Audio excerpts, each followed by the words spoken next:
brought you by Silver Pumps and Motors.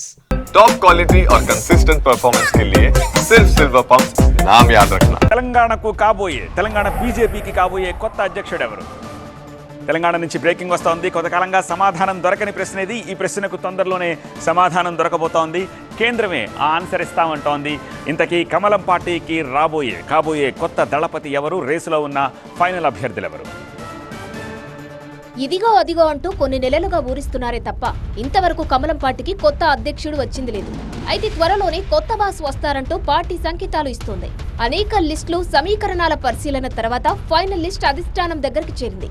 ఆ లిస్టులో ఉన్న వారిలో ఒకరు ఈ నెల చివరిలోగా అధ్యక్షుడిగా రాబోతున్నారు. రాబోయే ఎన్నికల్లో తెలంగాణలో అధికారం చేపట్టడమే ఆ పార్టీ లక్ష్యం. దీనికోసం గ్రామ స్థాయి నుంచి పార్టీని బలోపేతం చేసుకుంటోంది. ఇప్పటికే సంస్థాగతంగా పార్టీ పదవులను భర్తీ చేస్తుంది. రాష్ట్రాన్ని 38 జిల్లాలుగా విభజించుకున్న బీజేపీ 36 జిల్లాలకు కొత్త అధ్యక్షులను ఎన్నుకుంది. జిల్లా అధ్యక్షుల ఎంపిక దాదాపు పూర్తవడంతో స్టేట్ ప్రెసిడెంట్ గా ఎవరిని నిలబెట్టాలని ఢిల్లీ పెద్దలు కసరత్తు చేస్తున్నారు. బీజేపీ రాష్ట్ర అధ్యక్షుడి రేసులో ఎంపీలు ఈటెల రాజేందర్, డీకే అరుణతో పాటు మాజీ ఎమ్మెల్సీ రామచంద్రరావు పేరు షార్ట్ లిస్ట్ అయినట్టు తెలుస్తుంది. గతంలో అధ్యక్షుడిగా పనిచేసిన బండి సంజయ్ పేరు కూడా గట్టిగానే వినిపిస్తోంది. తాను అధ్యక్ష రేసులో లేనని గతంలో బండి సంజయ్ స్వయంగా చెప్పారు. కానీ అధిష్టానం పరిశీలనలో ఆయన పేరు కూడా ఉన్నట్టు పార్టీ వర్గాలు చర్చించుకుంటున్నాయి.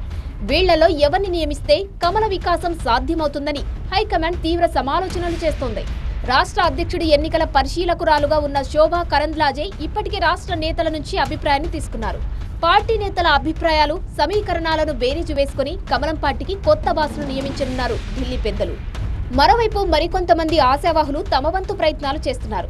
కొత్తగా ఎన్నికైన బీజేపీ ప్రజాప్రతినిధులు మర్యాదపూర్వకంగా అమిత్ షా, నడ్డాను కలిసిన వారిలో ఎంపీలతో పాటు పలువురు ఎమ్మెల్సీలు కూడా ఉన్నారు.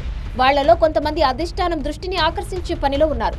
సంఘ్ పరివార్ మద్దతుతో మరికొంతమంది నేతలు తమ పేర్లను పరిశీలించాల్సిందిగా విజ్ఞప్తి చేస్తున్నారు. తెలుగు కొత్త సంవత్సరం నాటికి అంటే ఉగాది నాటికి కొత్త అధ్యక్షుడి రాక ఉంటుందని, నూతనోత్సాహంతో కమలం తెలంగాణలో వికసిస్తుందని క్యాడర్ కోటి ఆశలతో ఎదురుచూస్తుంది. అయితే ఆశావాహులు మాత్రం చివరి నిమిషంలో సైతం జోరుగా ప్రయత్నాలు చేస్తున్నారు. మరి ఎవరిని అదృష్టం వరిస్తుందో చూడాలి.